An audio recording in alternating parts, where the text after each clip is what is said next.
Le collectionneur de jade. Je suis allée rendre visite à un collectionneur de jade qui ne cessait de vanter la valeur inestimable de ces pierres, combien elles étaient précieuses, rares et extraordinaires. Il affirmait même que le jade avait une vie propre, un champ magnétique, que certaines pierres pouvaient éloigner les catastrophes ou même guérir des maladies.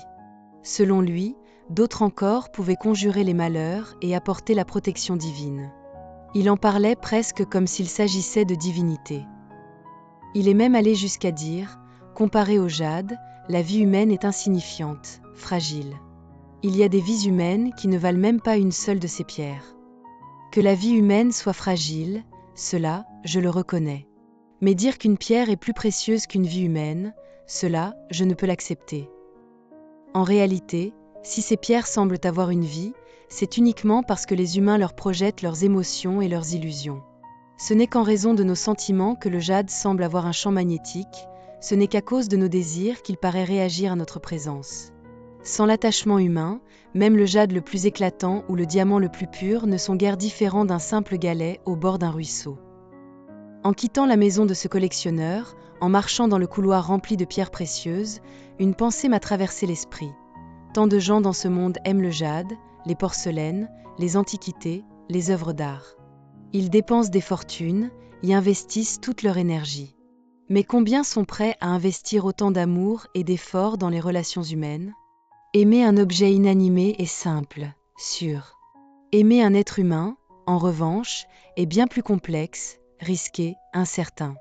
C'est peut-être pour cela qu'il y a tant de collectionneurs d'objets, et si peu de véritables artisans du lien humain. Voilà pourquoi les pierres précieuses, les antiquités, les œuvres d'art sont souvent jugées plus précieuses qu'un être vivant. C'est bien triste. Chaque fois que j'essaie de partager cette réflexion avec des collectionneurs, ils refusent de croire qu'un être humain puisse avoir plus de valeur qu'un objet ancien ou précieux. Alors le monde continue dans cette confusion.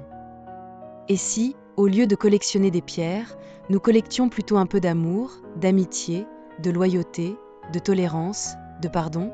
Et si nous les conservions dans des coffrets de soie, posés sur des étagères en bois de rose, les caressant de temps en temps pour qu'ils gardent leur éclat ?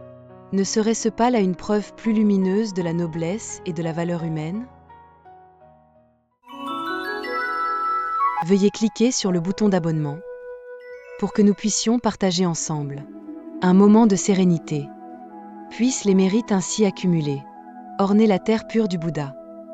Puisse-t-il rendre hommage aux 4 bienfaits majeurs d'en haut et soulager les souffrances des êtres des 3 voies d'en bas. Que tous ceux qui entendent ou voient ces paroles éveillent en eux l'esprit d'éveil, et qu'en achevant ce corps de rétribution, nous renaîtrons ensemble dans la terre pure d'Amitiopho.